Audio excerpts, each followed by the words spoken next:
This podcast accompanies the acclaimed new docuseries In the Eye of the Storm, which follows the remarkable journey of maverick economist, politician and whistleblower Yanis Varoufakis. Both the series and podcast explore the connections between power, democracy, capitalism and the deepening crises of civilization. The series is available to watch now. Details in the description. Enjoy the conversation. Before anything else, I just wanted to acknowledge that you've been a really great supporter of this documentary series from the beginning. And apart from anything else, I think it really benefited from including your music in the soundtrack for the series. And indeed, the last time I saw you was at a screening of the series in your own studio. How have you been since then?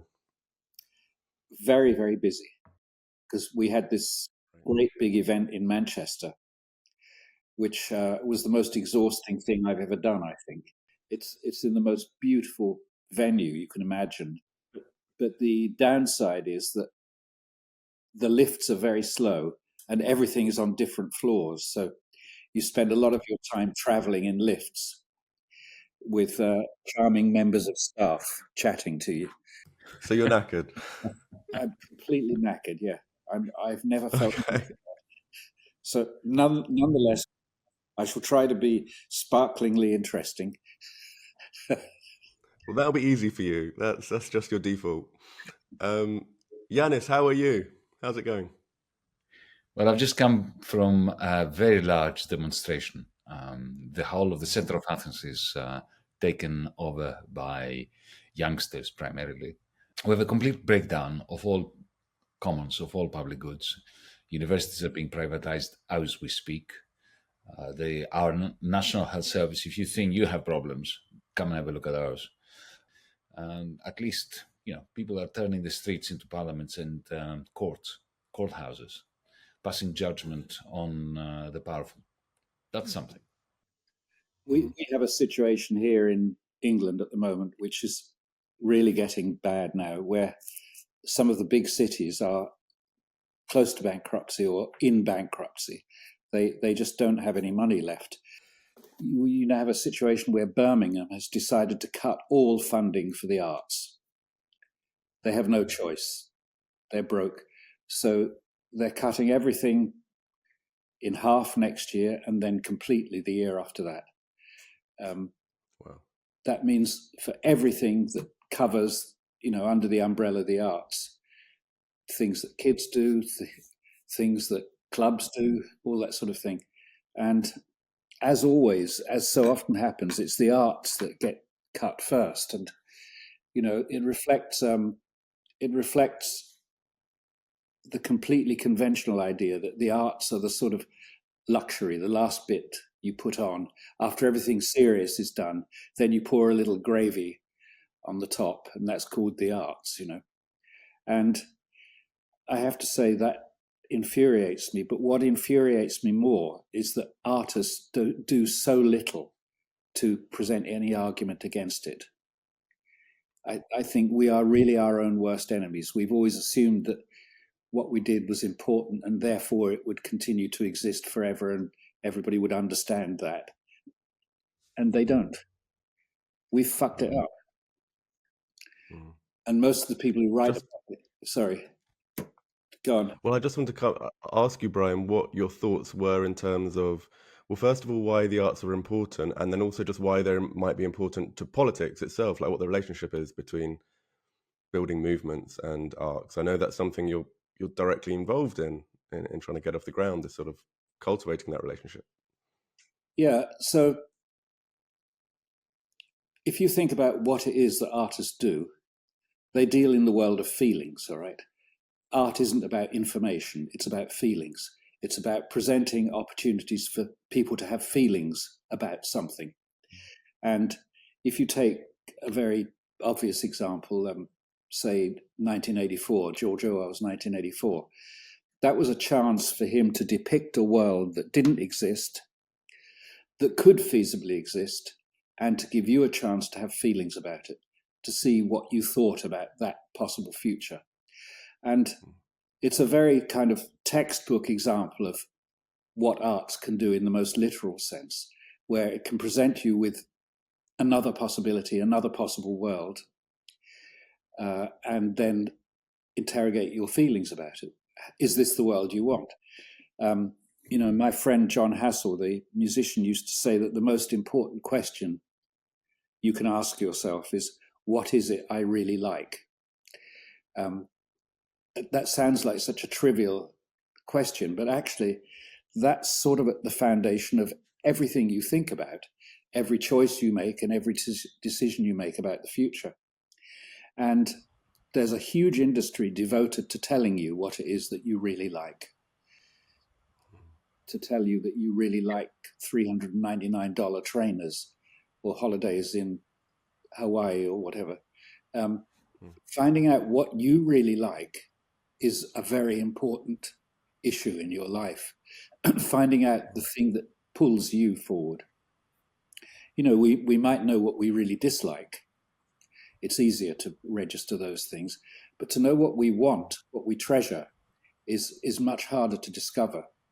And I think one of the experiences of art is to enable you to hone in on those things that you do treasure and that you find beautiful and moving and meaningful. And since we're creatures who live in and by our imaginations, it's extremely important we know how to navigate those things. As I said, the whole history of capitalism is designed to tell you the answers to those questions. And those answers, of course, always involve buying products, consuming particular things that producers happen to make. Well, to get past that, you need the arts. You really need the experience of art.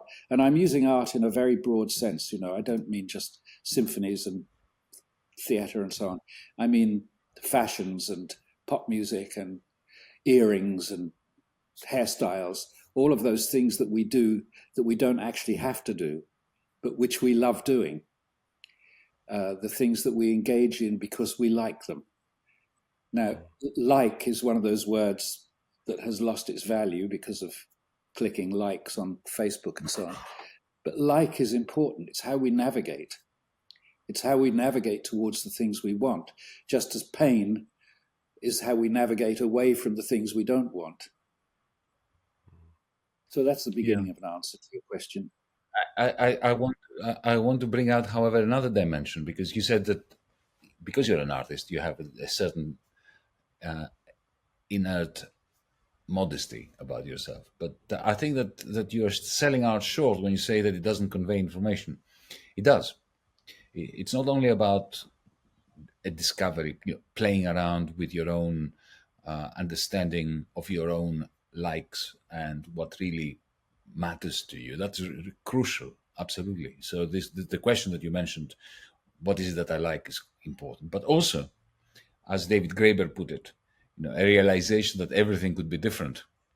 Yes. Art allows one to depict the present reality differently, and to enable and empower our imagination to think of how we could have done things differently.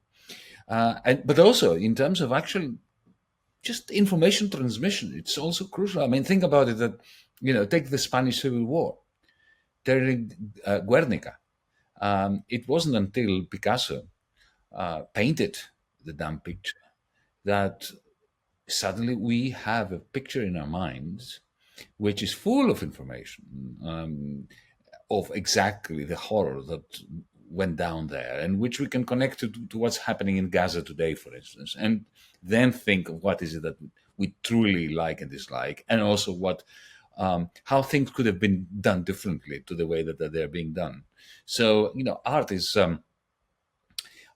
for me the capacity of the human mind to go beyond the limits of analytical reasoning.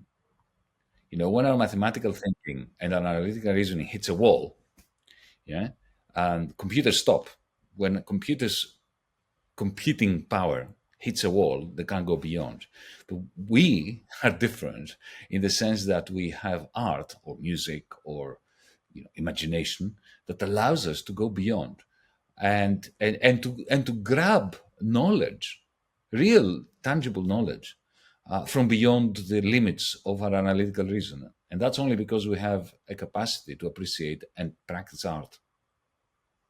Yes, I like what you're saying, and I agree with it.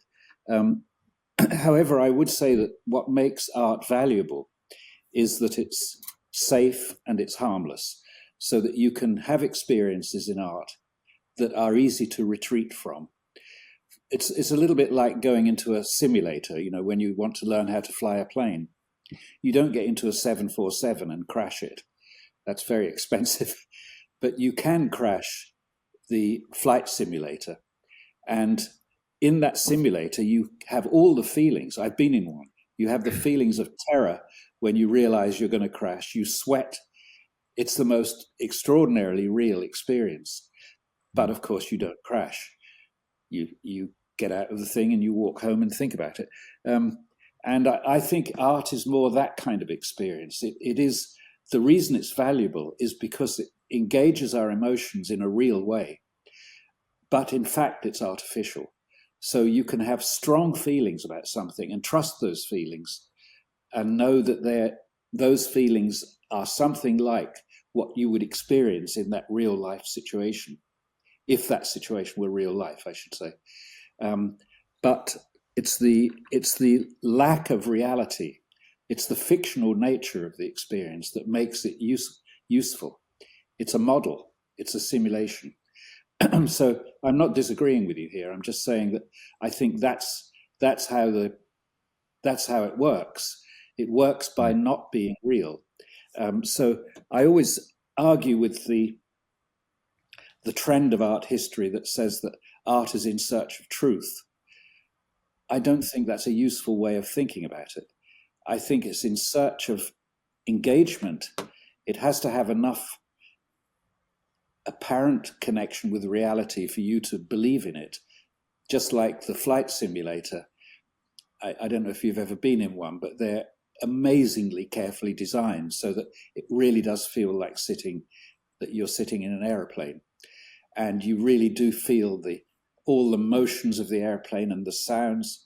The one I went in had 180 loudspeakers in it, so that the little sound of that door and that coffee making machine and this thing up here were all separately transmitted. So it felt very realistic. But of course, I knew I was sitting on the ground. I wasn't going anywhere. But nonetheless, I sweated profusely during this experience when I managed to crash the 747. So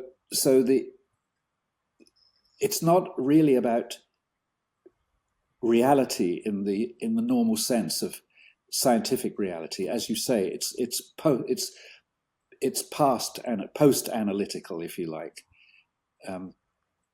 It's a way of convincing you enough of a world for you to be able to have the experiences of it whilst not being in that world.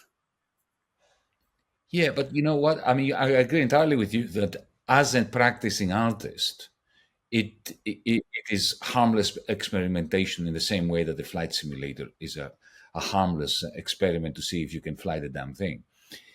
But once you've been through this flight simulator, through this experience, and you produce a work of art, that work of art is very dangerous for the powers that be if it speaks to people's hearts and if it speaks to realities out there. And if it is an honest work of art, which is done for no reason, it's not done in order to change the world or anything like that. It's there because it captures whatever it is that, all this sweat and tears and emotions that you're experiencing while you're doing it captures. But then if it is genuine, if it's authentic in that way, and then it's transmitted out there, then it's always a weapon of class war against the powerful, because the powerful do not want, for the same reasons that you outlined before, Brian, they do not want you to have these experiences. They want you to simply assimilate the preferences that are in their interest for you to have. Yep. I completely agree with you. There's no doubt at all that's true. And this is, I think, there are two reasons why arts funding always gets cut. One is because it's considered irrelevant, but the other is because it's considered too relevant. It's considered, So there are two constituencies that both want to cut art funding for their different reasons. And the effect of it is that it's always being pushed to the margins of our society. And you have to think that in many societies, art making, if you work with the very broad definition of art that I'm proposing, that it includes things like religion, I think religion is a form of art, actually. I've become more and more convinced that that's so, though I've never written a good paper about it yet. But I think that is a way of engaging us in an act of surrender and being overwhelmed by a set of feelings. That those are the activities of most societies. Most of the important activity of most societies isn't making trainers or driving trains or anything like that. It's doing celebrations of various kinds of caring about things like your community and the symbols within your community and how they're being reassessed. How does a community rethink its values? Well, I had a very good example of this a while ago. I was on a bus from Kilburn, and I was sitting in the top deck, and there were two ladies sitting behind me, and they had been watching Crossroads or EastEnders or something on TV, which is a piece of art. Okay, they'd both separately seen this piece of art, and they were discussing it in very, very deep terms. Actually, they're working class women on their way to work, and this particular episode had involved a girl coming out and saying that she was gay, but the girl had a fiance, and she had told the fiance's parents before she'd told the fiance, and they were discussing whether that was good, whether you should be gay, whether you could be gay and have a relationship with a fiance who she still intended to marry. There was a whole lot of stuff going on. And I realized that what they were doing was they were sounding each other out. They wanted to know where they should place their opinions. How do we feel about these things now at this moment? Not how we felt about them 10 years ago. Where are we now together? And I realized that a lot of popular art, like soap operas and cinema and even pop music, has that thing of being a way of recalibrating, of seeing where everything is now. It's sort of an acceptance that things are changing all the time and that our values change with them. And we need to know, we need to feel out each other on this. What's the consensus? How do we behave? How do I understand what you believe as opposed to what I thought you believed or what I used to believe myself? And this is really, really important information for everybody. If you are going to try to live in complex, dynamic societies, such as we do, you need lots of ways of resynchronizing, if you like, of finding out that you're on the same page, that you agree about certain things. Of shared experiences, yes.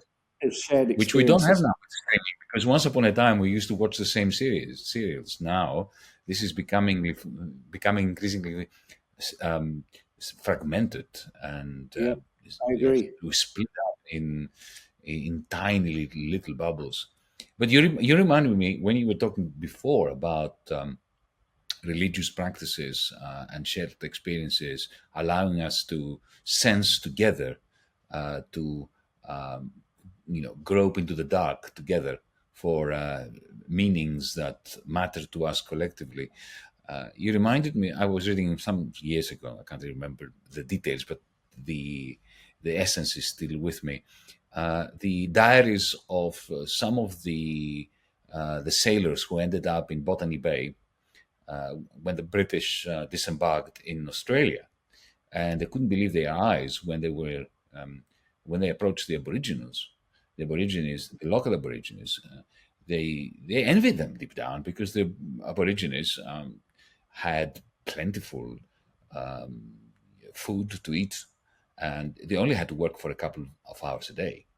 And the rest of the time they sat around the fire, or wherever it was, on some rock, and they told stories to one another. They sang, they performed their rituals, their collective dreaming. And the Brits were simply at a loss to understand what was going on. And they were demanding, they really needed to segregate the Aborigines' practices between work and leisure. And what they found was that most of what they were doing in terms of the chanting, the dreaming, the rituals, were neither work nor leisure. They were important practices for constituting their lives. And is this having fun? Is this simply leisure, or is it work?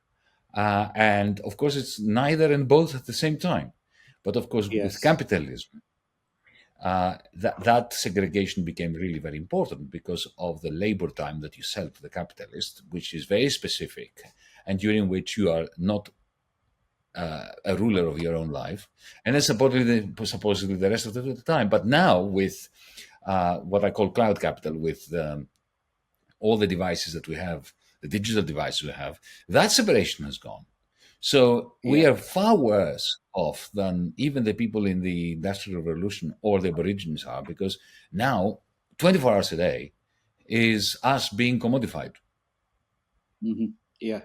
There's a very nice bit in your recent book where you talk about your father being at work, but then going to the museum or the archaeological sites, and oh shit, somebody's knocking at the door. I'm so sorry. Do you mind if I get that? No, So we can cut it out. Go for it. Podcast. Let's see who it's going to be. This is interesting. Yeah, it's like a game show, a special guest. Brian Eno's studio, unannounced. Sorry, I'm here on my own today, so there's always no worries. We can cut it. It's all good. Okay, good. Yeah, so I was in your book, Techno-Feudalism. You tell a story of your father and how he, obviously like everybody else, went to work and did his work. But when he finished, he was a free man and loved his separate intellectual life of studying archaeology or history or whatever it was he was doing. And yes, you're quite right. This was a sort of separation that people could make. My father, for instance, who wasn't an academic, but his private life was repairing watches and clocks. He did it as a hobby, and he loved doing it, and he was very good at it, and he charged almost nothing for it because he enjoyed doing it. And it was, just his separate life. It was completely natural to everyone at that time that when you left the office, you left the work. Nowadays, it's absolutely not true any longer. I mean, people have the bloody nerve to call me at 2:00 in the morning sometimes about some work issue because they're in California and they've forgotten that there's 8 hours difference between us. It's worse than that, Brian. It's not just that, the work day extends into your home because we have email, we have, Zoom and so on. I noticed that with my students long time ago, but it's much, much worse now. You see, they know that if in 3 years' time they get interviewed and they really want that job, the interviewer is going to have a complete log of their social media presence, of every post they have posted, every tweet they've tweeted, every video they've uploaded. Which means that subconsciously, they don't even need to be aware of this. Every time they play around on Snapchat or on TikTok, every time they do that, they have to keep in mind on what a future interviewer will think of what they are doing. So it is that's an even deeper merging of work and play, work Yeah. and communication, work and expression. Yes, I think if I remember rightly, you also quoted a student as saying something like, I can't get a job yet because I haven't discovered the real me. I have to discover the real me, something like that. So it's as though you have to kind of manufacture yourself before you can present yourself. You have to manufacture this, created figment of yourself, this living avatar But called you. always with a view of what Google will want you to be. Never autonomously. Never in the way that Robinson Crusoe would on his island. It's always with a view to what the interviewer. And if you think that now, most interviews, I don't know whether you know that, I'm sure you do, but I'll mention it for our audience. Most interviews in the United States, at least, but also in other countries, by large corporations, take place by AI bots. So the first interview that you participate in to make any shortlist is done by an AI bot. Really? And that is, yeah. Well, I wanted to just jump in with a comment about art. I think it's a fascinating exchange that you've had. Just to say that I think one of the crucial roles of art is as a sort of response to the billion-dollar industry, as you were saying, Brian, that exists precisely to define what is valuable for us and our likes and our preferences. And art, it can be a response to that, where we actually try and explore and to navigate within ourselves what is sacred, what is at the heart of things, why is life meaningful? And vicariously through a narrative, we can see what a life might look like if we pursue certain things and where it leads. And more abstractly, maybe a piece of music can connect us with something in ourselves, a sense of the sacred, which can then express itself through actions and politics in various ways. But I was reminded also of a rather depressing stat, but very interesting. There was a survey a couple of years ago in the UK of the population, and people were asked, do you think life is meaningful? 80% said no. They found no meaning in their own life. Wow. And that is a huge crisis. I mean, some people have labeled it the meaning crisis, and there's a lot of work on this. And I think that's something that art does need to speak to.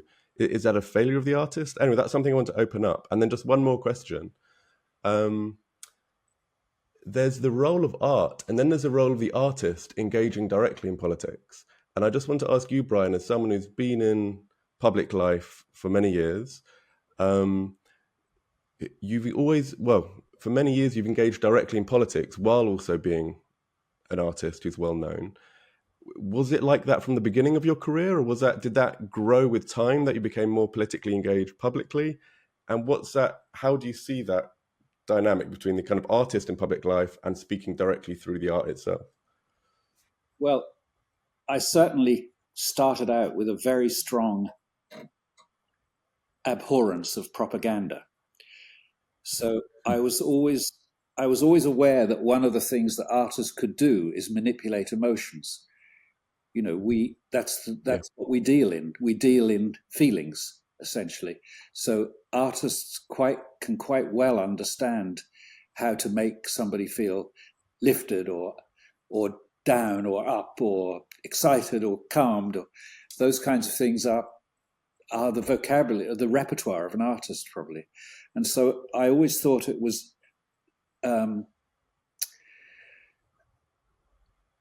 cheating, really, a kind of deceit to use those to persuade somebody to change their opinions.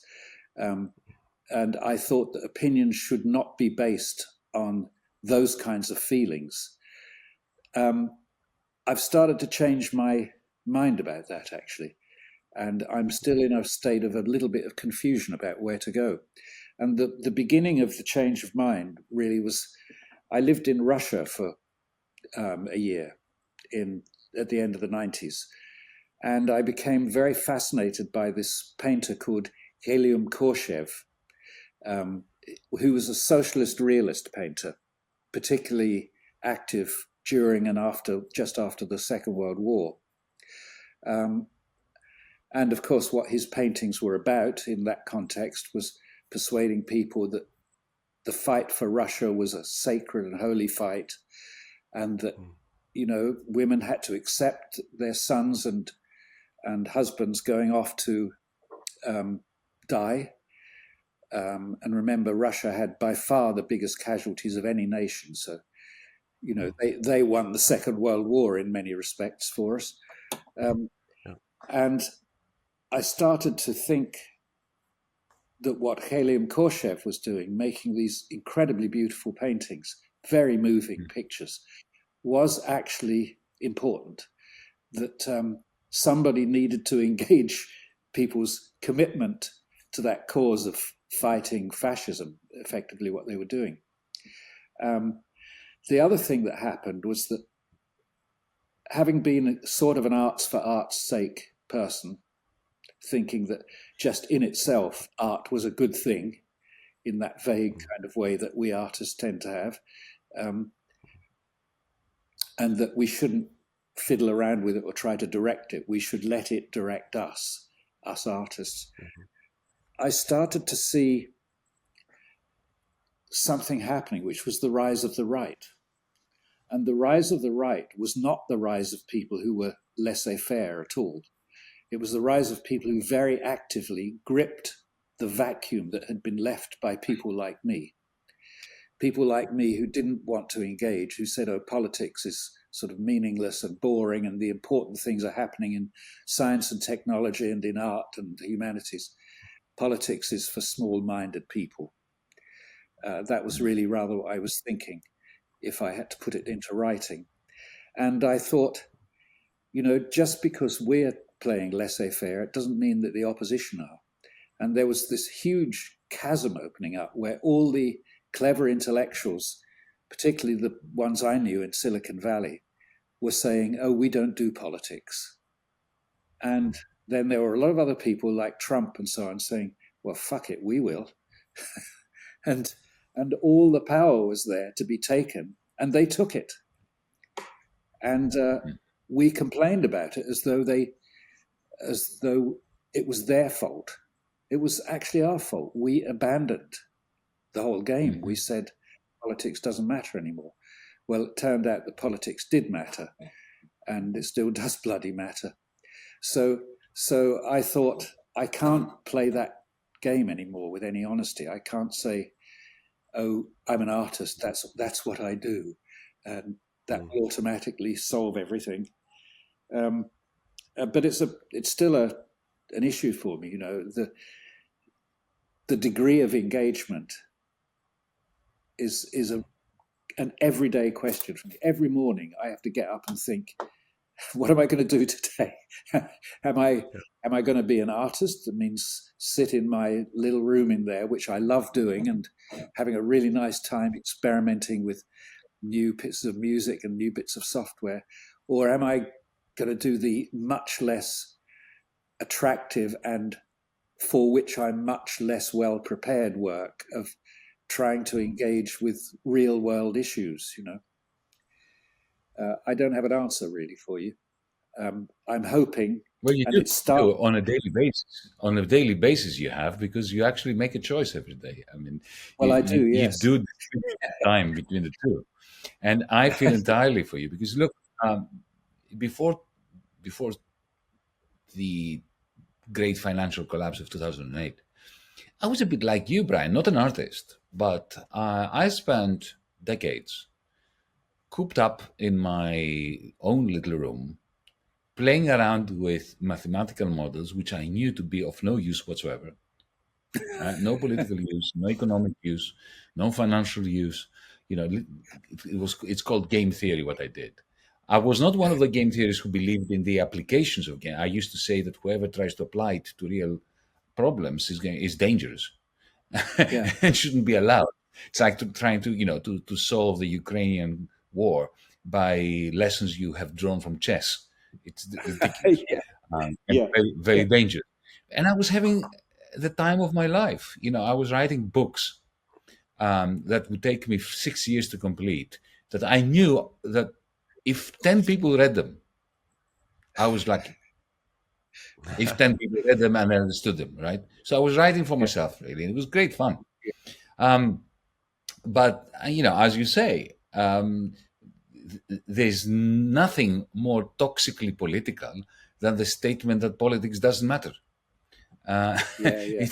It's a great contradiction, and to this day, I have to tell you that, especially after the last general election, which was the beginning of the lengthiest period of depression I've ever experienced, I wanted to get out. I wanted to stop doing politics. I wanted to write my book, whatever shit I was going to put in it, just to make myself happy, to experiment in your flight simulator, as you put it.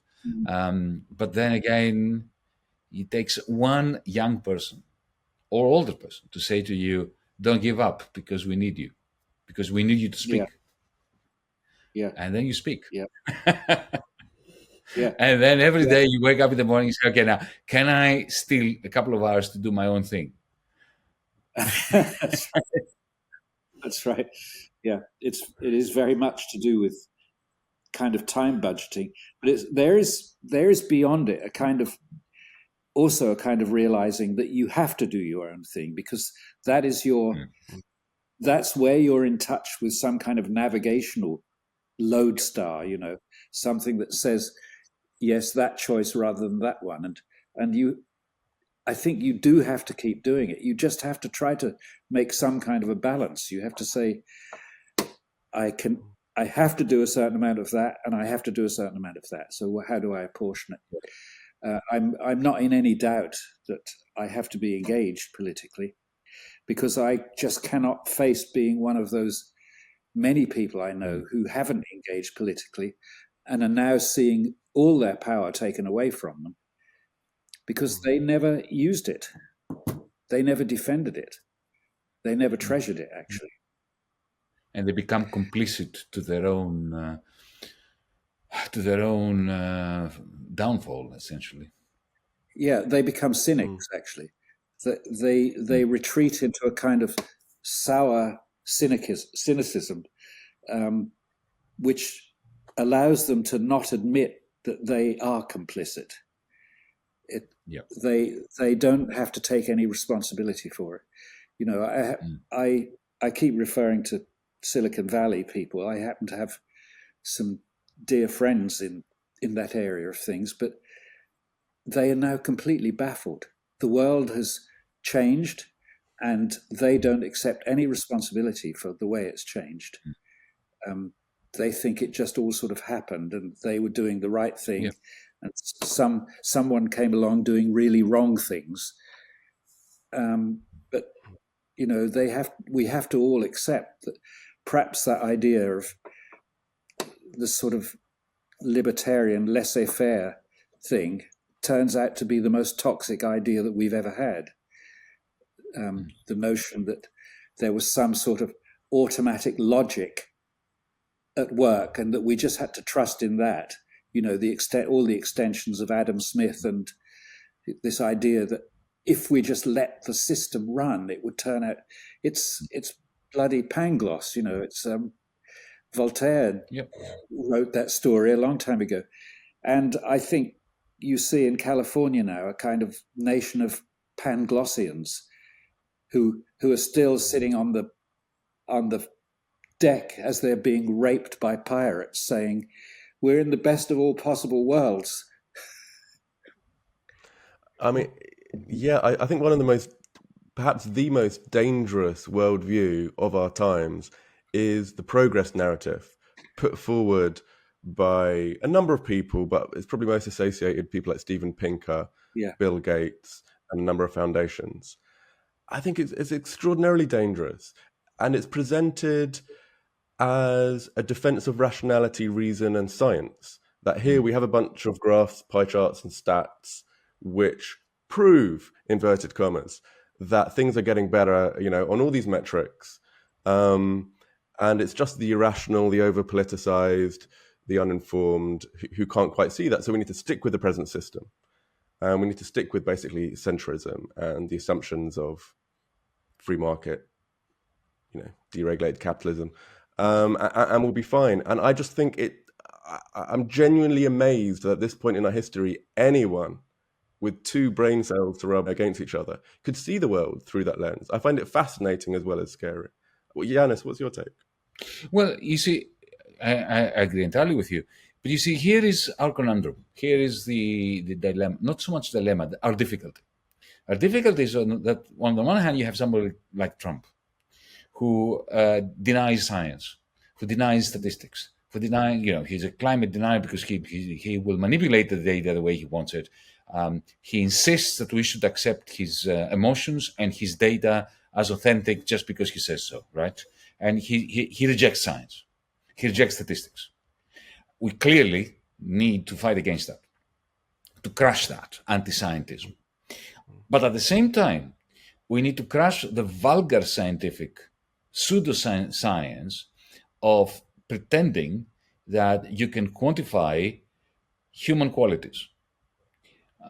You can quantify the weather, you can quantify the climate, you can quantify the relationship between CO2 and other gases, methane and so on, and the temperature of the planet and so on, and you can prove that there is a causality between the emissions that we have created under capitalism and global warming. You can prove that because that's independent of subjectivity. But when it comes to, for instance, you mentioned Pinker and Bill Gates coming out and saying, we've had huge increases in prosperity. Now, how do you measure that, mate? And what they do is they point to GDP. They point to income, or average income. Okay, look, if I mentioned the Aborigines before, so I'll go back to the Aborigines in Australia, right? What was their per capita dollar or pound income when the Brits arrived? 0. When were they happiest? Then. When were they most prosperous? Then. When did they have to work? Not at all, and they didn't die of diabetes and they didn't die of alcohol poisoning. Then. So to try to tell the world that there's been a massive improvement in the Aborigines' well-being because today they make $3,000 per capita, whereas in 1776 they made nothing, is to simply violate basic principles of science through the quantification. Now, I cannot quantify how happy they were in 1776, but I know that they were happy compared to how they are today, especially after the genocide that reduced their numbers from 5.5 million to 170,000. Okay, so that's why I believe in the strict separation of natural science, which is quantifiable and should be treated with statistical sophistication and computers and data, and things that have to do with humans. Because when it comes to us, there are no facts free of ideology. And there can never be facts free of ideology when it comes to human prosperity, to human emotions, to human well-being.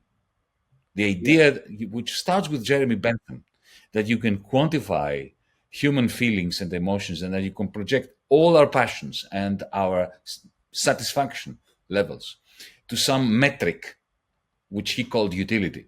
By the way, Jeremy Bentham did it for all the good reasons, because he wanted to prove by means of a mathematical theorem that you need to redistribute money from the rich to the poor. And he used it instrumentally. But the fact is that, the liberals and the neoliberals after that, effectively the ideologies of capital accumulation, grabbed the idea of utilitarianism and reduced all their passions to a single passion for utility, which is the equivalent of the capitalist passion for profit. Yeah. Mm-hmm. Yeah. I would just add very quickly to that, and then Brian, please respond. It seems to me as well central to understanding why GDP is such a terrible measure and why neoclassical economics and a justification for the free market fails is a concept of externalities, that the whole system depends on prices having accurate information, providing and sharing accurate information about social costs and benefits. And the assumption at the heart of neoclassical... Like an economist, my goodness, you sound like, what I say in my class. We're going to Is bore. externalities sorry is externalities are basically minimal. We can assume them away, we can brush them under the carpet, and the system largely works as our models say they work. But it turns out not only are they minimal, they are they not minimal, they are ubiquitous. Yeah. They Can are I so give you an example? significant Can I give you an example that from a I'll previous just say life? that the entirety of the destruction of the natural environment and ecocide is essentially an economic externality. That's how totalizing a large That's how scale they they justify become. it, right? Because you see, Yeah. the way that they teach economics to students is by assuming that everybody is a Robinson Crusoe who is never in touch with anybody before Friday comes into the scene, right? In the novel. When Robinson Crusoe is on his own, he's got to make choices between, fishing a little bit longer in the sun and getting a headache, resting a bit more but eating fewer fish, right? These are, of course, that's what Robinson Crusoe had to do when he was on his own. But this is the model of economics for the world we live in. So everything is external to himself because there are no human beings. So essentially, economics is a pseudo model, a pseudo science, which presumes that each one of us live in splendid isolation of everybody else. We trade through some kind of interface where we never see each other. We can never recognize any pain or happiness in anybody's eyes because we never see each other, and we simply trade apples for oranges through some kind of membrane, which prevents us from seeing each other. That's economics for you, right? And let me give you an example, because there is, from my game theoretical past, and I used to run experiments with real people just in order to annoy economists. Because you see, the idea here is that there's a little game called the ultimatum game, right? And it works as follows. Imagine you have two people, Anne and Beatrice, and they are in A and B in different rooms, right? And what you say is, okay, look, we have 100 quid here, and we will split it between A and B. But we will ask A to divide that 100 quid between herself and Beatrice. And it's take it or leave it. So Anne will say, I want so many of the 100 quid, and the rest goes to B. And then B is asked, without any interaction with A, this is what A is offering you. Do you want it? If you say yes, you take it. If you don't, nobody gets anything. The economist says, okay, well, in that case, Anne is going to propose that she keeps 99 quid, because then Beatrice has a choice between 1 quid and no quid, no money. And she will accept whatever it is she's given, because that's it. And I'll take it or leave it. Now, if you carry this out exactly under those experimental conditions, with people never meeting one another, just one off and so on, you find that any offer less than 35% by A to B is rejected.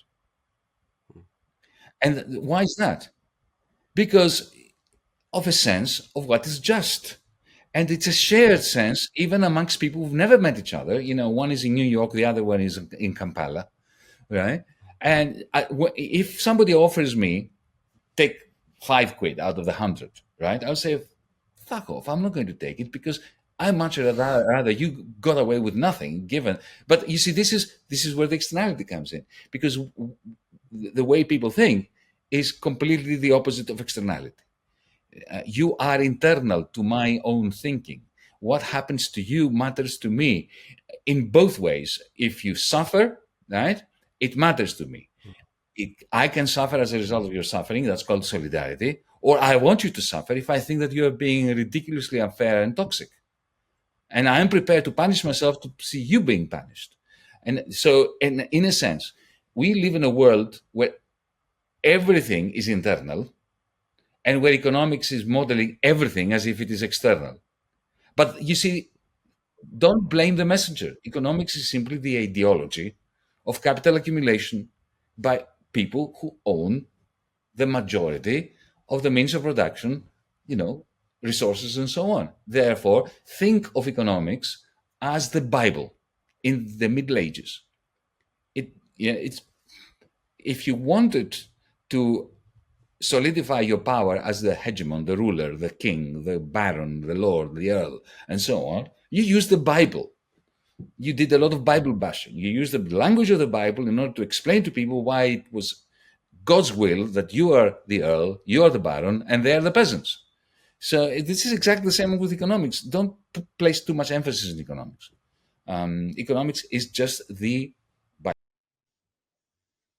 But Raoul is completely right to say that the problem has been for such a long time that we've been able to treat the rest of the world, everything outside of ourselves or our clan or the people who we know are on our side, as either static.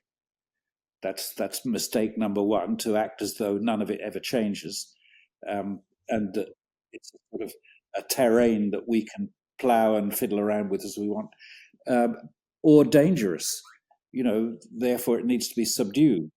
And one of the reasons I'm sure that the Aborigines you mentioned earlier enjoyed 50,000 years at least of comparative social stability, it appears that they did, it was because they didn't believe either of those things. They saw the landscape as a living force, and they saw themselves as part of it, as not separate from it.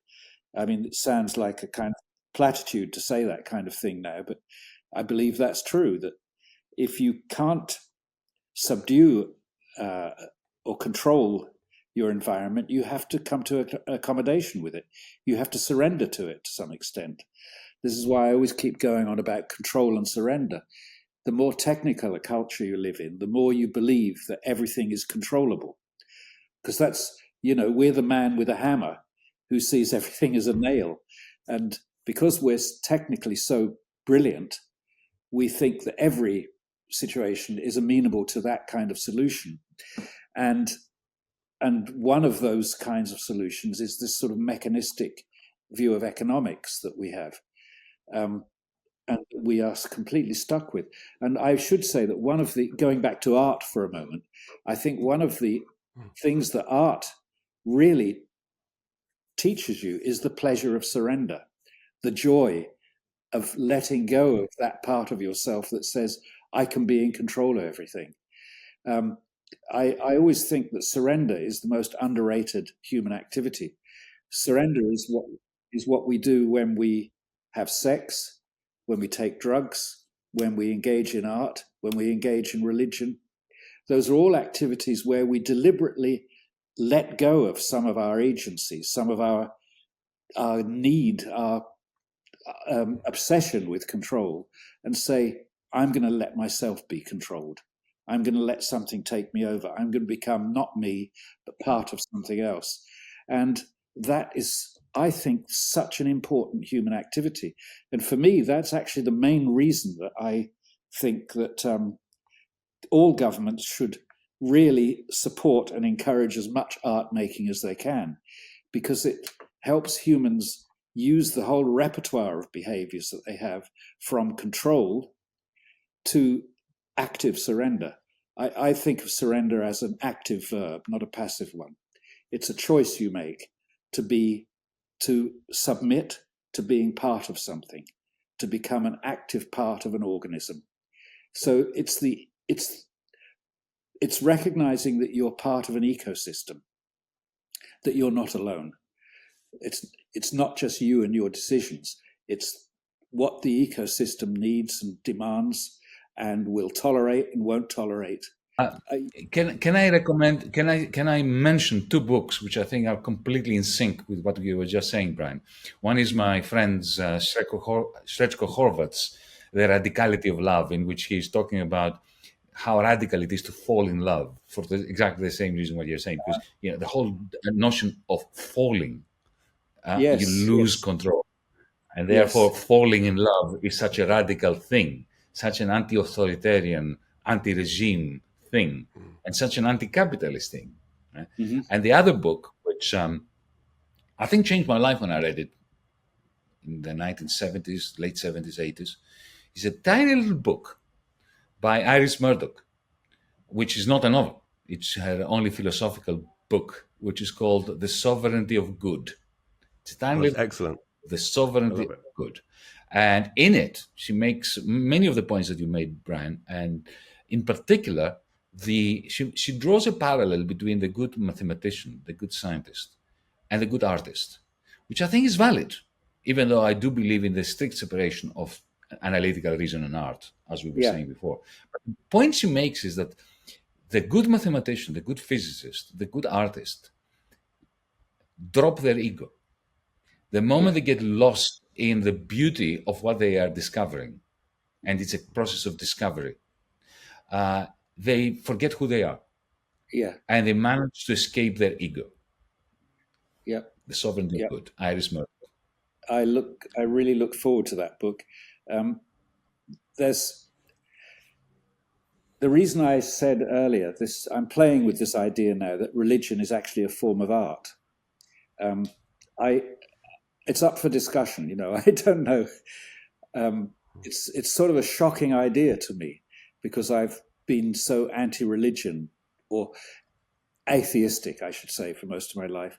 But I realized that it wasn't that I didn't believe in God. I don't believe in God. But I find I do believe in religion in a strange way. I got fascinated by gospel music quite shortly after I realized I was an atheist. And this sort of paradox of loving the music that was produced by a kind of set of beliefs that I couldn't tolerate. This is a bit of a mystery. How do you handle that? And I've been dealing with that for a very long time. And it was this surrender idea that sort of solved that for me, because I thought what I want, particularly gospel music as an example of this, is to be part of something that I'm not in control of, but which I know there is a cumulative self-generated control. It comes out of everybody. And it's an amazing feeling, it's the feeling everyone feels to an extent when they go to a big concert and they're all having the same experience at the same moment. It's an amazing thing. It's of course also the root of fascism. I'm quite aware of that as well. So it's not necessary. It's not always good in terms of its results, but it made me realize that the concept of belief in God is not necessary for the feeling of religious experience. They can be separate things. Of course. Yeah. I have a religious experience, that we've been together. When I'm at Athea, the temple, the ancient temple in Aegina, or the Parthenon, or even a cathedral, I have a religious experience, a spiritual experience, even though I am a committed anti-theist, not only atheist, anti-theist. And that's, but Iris Murdoch explained this to me. Why? I mean, I'm going back to that book, because the artist who created the music, the gospel, the musician who created the gospel, the Mozart, who wrote Requiem, which I think is one of the most fascinating and moving pieces of music, at least in my estimation.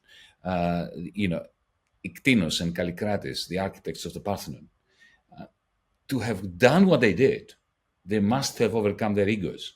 And when I am experiencing their work, that's infectious. The way in which they drop their ego in order to achieve that beauty infects me. And if you want to call this a religious experience, I'm happy. I'm happy to to call it that. Yeah, I'd love to just jump in and tie together a couple of things that you've been saying. So I love what you're saying, Brian, about surrender, and Yanis, when you referenced the kind of the revolutionary power almost of love and falling in love, and link that to my comment earlier about the meaning crisis and so many people feeling their life lacks meaning. And I think part of the issue, part of the way to understand that, is we have a culture which pushes us into our discursive, analytical left part of the brain. And we try to answer questions like, what is the meaning of life, with that part of the brain? But actually, through surrender, through love, through feeling that we belong to something larger, the question itself dissolves. It just simply doesn't arise. Find me a person who's just fallen in love, who would even think of asking the question, what is the meaning of life? No, because everything is saturated with meaning, every aspect of life, and Or wherever you what's in look it in the for me? sky.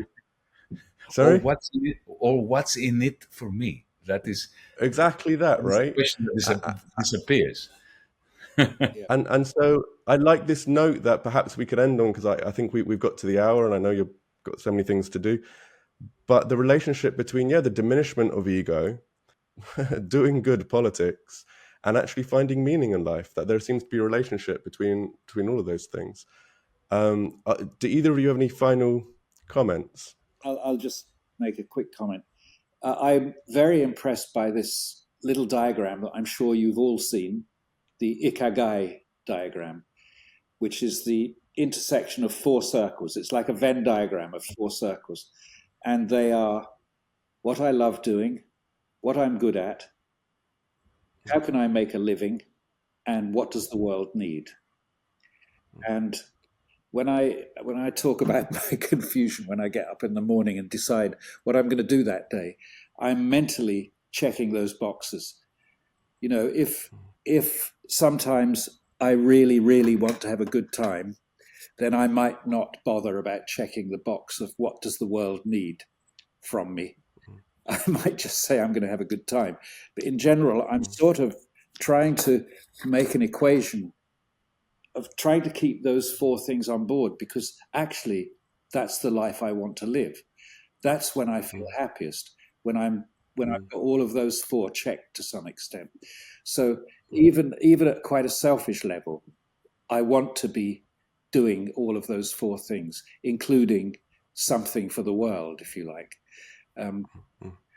So that's my contribution. Yanis might have one.